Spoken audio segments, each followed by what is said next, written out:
What's up guys, G here. How's everyone doing tonight? Welcome to another video. Hope you guys are doing pretty well. First of all, I just want to say thanks for everyone supporting the channel. I finally am monetized on YouTube. It's not much. I think I've made like 10 cents so far, but anything counts and it's hard work, honest work. So appreciate you guys helping me out with likes, sharing my videos, and watching. Really does mean a lot. Today we got a Polestar video, and by the way, I might change the styles back to shorter videos, or we can do live streams. Let me know in the comments, in the chats, what you guys prefer to do. I still kind of want to do some lives, but we'll leave that kind of and just talk stocks and stuff. But we'll kind of see how it goes. Today's video is all going to be about Polestar. We've got some great news, and kind of weird, when you get good news with Polestar, it tends to go down, and then when you get bad news like recalls and stuff like that, the stock rockets. So kind of weird relationship here with Polestar, but I think for the most part it was pretty good.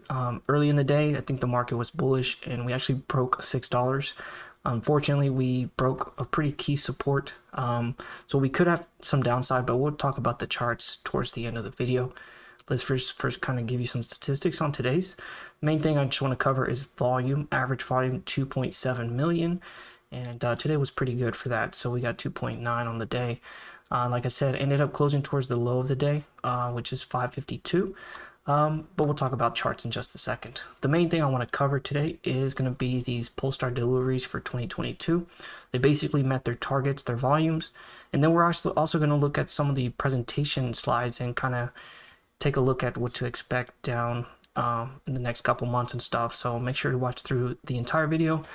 If you guys have comments or any questions, feel free to drop them in the chat for me. But for the numbers, we got 21,000 vehicles delivered in the fourth quarter of last year, totaling a total of 51,500 vehicles, which is an 80% year-over-year growth. That's really good numbers. I mean, Tesla is putting up numbers like that, obviously on a bigger scale, but for Polestar, this is still very impressive.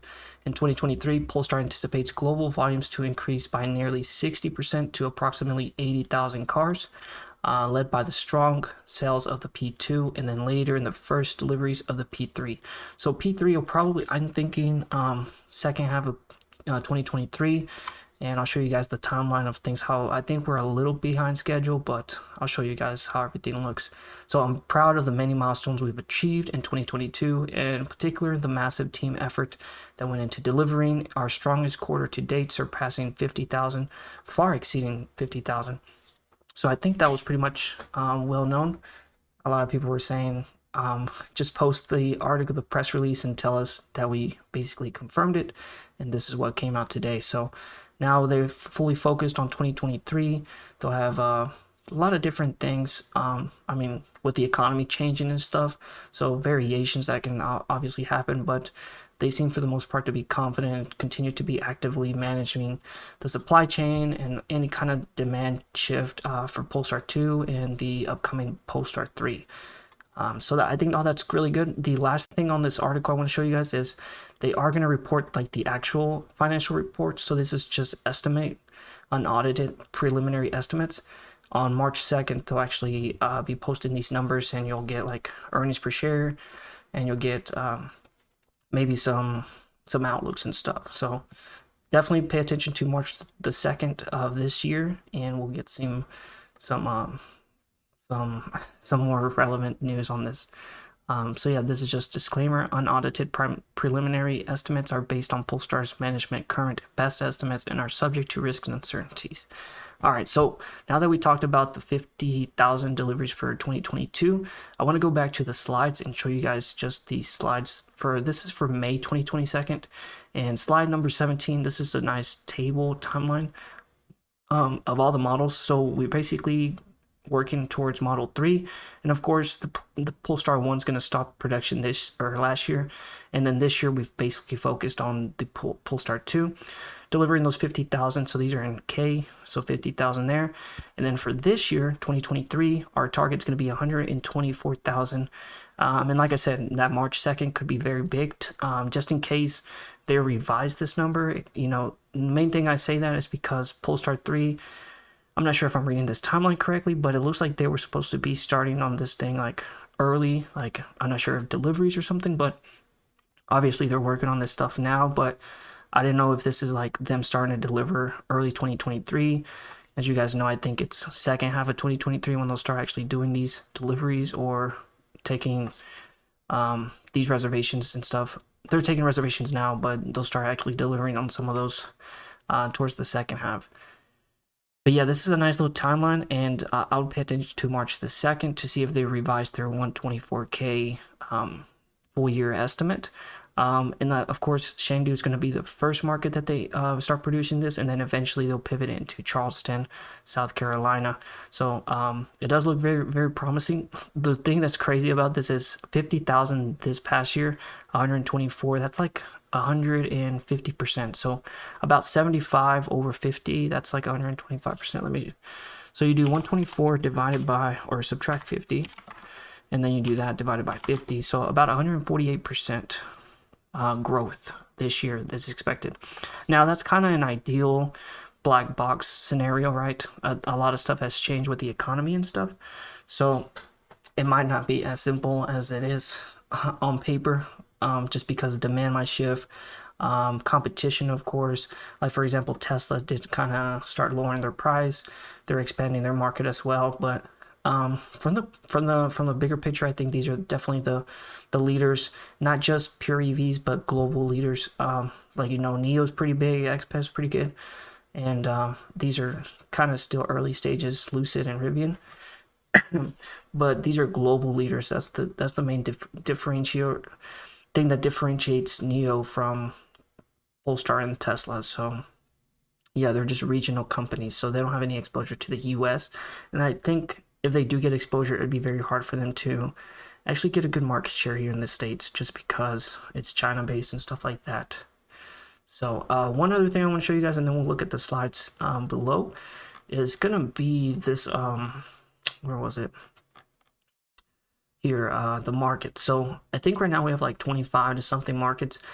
This entire year 2023 they're gonna focus on getting about 30 different markets. So these are some of the new markets. I don't know these by flag, but in total by end of physical 2023 they're expected to have 30 plus, 150 locations, and then 1100 service points. So still going to be burning some cash through marketing, which some of that can change, of course, just because of the situation changing. But this is where I want to cover some of the numbers here. Polestar 3, they're expected to do 24,000. Polestar 3 just depends on how the production lines and everything goes for Polestar 3. They could meet these numbers, but I'm thinking, and see, they have the Polestar 4 here as 6,000. I highly doubt that even happens, because if you scroll to the top, I think they're supposed to be developing that as well on the back end, but we haven't really heard much of Polestar 4, so I would just not even consider this one. Maybe a few last months, but I would not expect any deliveries of the Polestar 4 this year. That's just my personal opinion, but here on the this presentation slide, they have about 6,000 expected to be delivered. But as far as Polestar 2, this is going to be the big number, 94,000, and that could possibly go up a little higher, where it kind of helps meet the goals, but it's a lot less Polestar 3. So maybe let's say they get like 20K Polestar 3s, and then they do like 98. But hopefully they can get these targets, and like that's why I said this March earnings will be big, because they should give us a full year guidance and stuff. As far as profitability, if Polestar can survive this year, which I think they can, they just raised tons of cash. I'm not exactly sure how much we got, like 1.6 billion or something like that. Basically, by the end of next year, they could be profitable by 4 cents EBITDA in billions. Here's some of the expected revenue. So for 2023, again, we're doing like 150%, almost 2.5 billion in revenue this year, and then they're expected to bring in 6.6 billion. And then gross profit, you just basically taking costs and stuff, then you get about 1.3. So they are burning tons of cash, whether it's marketing, research and development and stuff. But by maybe end of 2024, they'll be expected to do 0.4 billion in revenue, profitability there. So those are the main things I want to cover.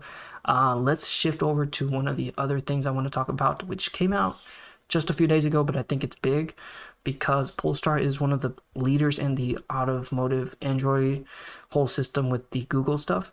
And they're basically going to be implementing in the Polestar 3 the HD maps to kind of enhance driver systems and support, obviously, autonomous driving down the road. And so I think that's pretty big. So let me just read a little bit about this if you guys haven't seen it. Polestar vehicles will benefit from the latest enhancements and developments showcased by Google at CES 2023. Then basically includes the new HD map, and that'll come in the Polestar 3, also the Volvo, I believe. And they were basically like the guinea pigs. They have a really good relationship with Google, so they're basically getting a lot of the technology first, and then as soon as Google basically has it ready, then they pass it on to Polestar for beta testing and then giving it to customers and stuff. So it's really good that Polestar has, or Volvo, we can say Volvo has a good relationship with Google, because they'll basically incorporate them in their plans and stuff. These developments are the direct result of our strong relationship with Google and shows the advantages of integrating the innovative Android Automotive OS in our cars. P3 planning to be the first car in the world to feature Google's new HD map, a comprehensive map that provides highly detailed and up-to-date road information.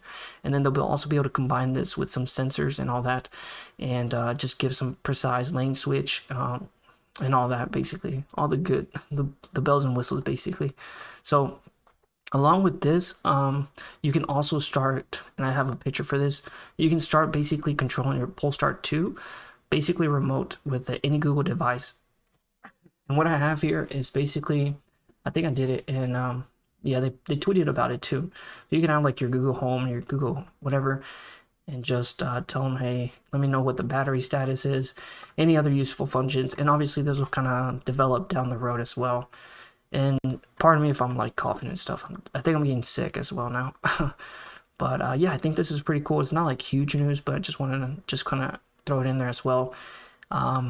Just a wrap up, I guess, of what all that is technologies uses hidden data to help autonomous vehicles understand their surroundings. This can help both companies improve pilot assist drivers, so kind of competing with Tesla at some point, and fully kit autonomous as well. The announcement made at CSC. So these are just a couple headlines to consider there. One other thing, I have two other things. I think I may have covered something like this before, but Polestar opened its first like physical location, retail concepts employs specialists rather than sales staff. So there's no incentive for people to like try to push a car on you. They're just, helping there to basically sell you a vehicle, but not like push it down your throat and stuff. And that's the cool thing about like direct to consumer and having these physical locations. It's not like commission based. But yeah, just more exposure into Australia, and I think that's a pretty good market. So yeah, they've got 27 markets now to, like I said, 30 something will be there by the end of this year, 2023. You guys gotta remember we're in 2023 now. The last thing, this is pretty cool. UK's EV share hits 40% in December. Obviously, Tesla, one of the best sellers, but I have nice little charts here for you guys. Total PE vehicles, the auto registrations, 39% out of 60. Everything else is diesel and stuff. That's really good. So this is combined hybrid and battery. You can see battery is 32%, and then plug-in hybrid is 6.5%. So very big growth market share there this December. And then you can kind of basically break this down by the brands and the battery. You can see Polestar is down here, 2.7% of the market there. So I think that's pretty neat. And you got the big leaders here: Tesla, Volvo, BMW's been doing really good. Like I said, I went to the BMW dealership to get some stuff, and they've got the chargers and stuff there already. So, and actually Polestar is outperforming Volvo, which is neat to see that. So yeah, just wanted to cover that. Let's talk about the chart, and then we'll get you guys wrapped up.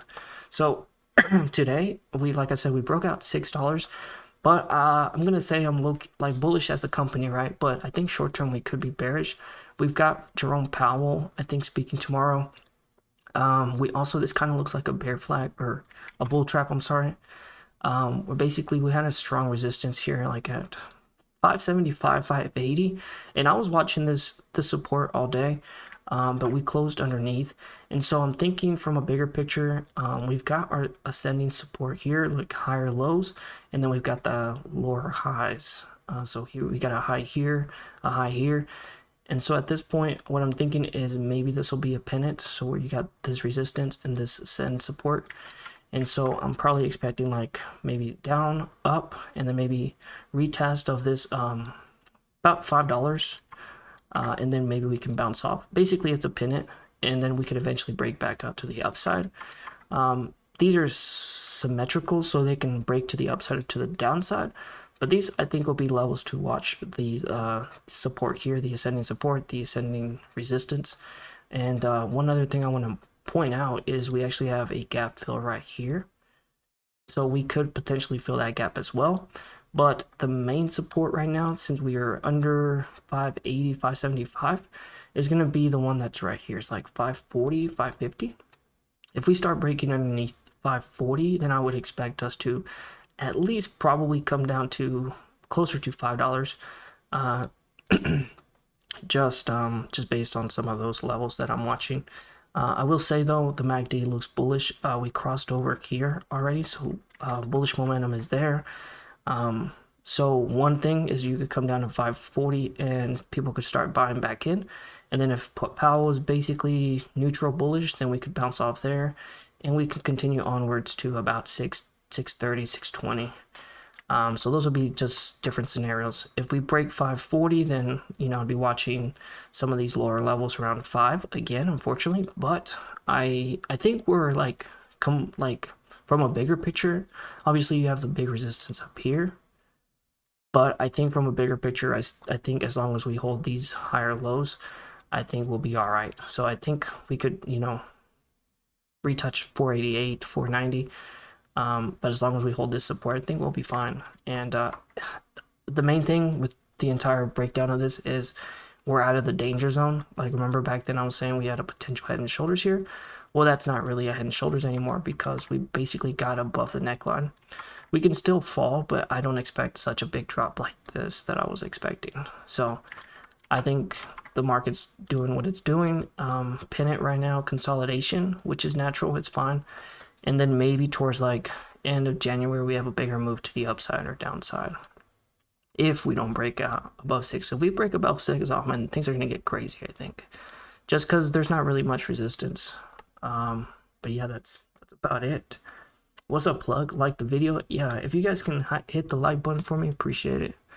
I think that's really all I have for today's video.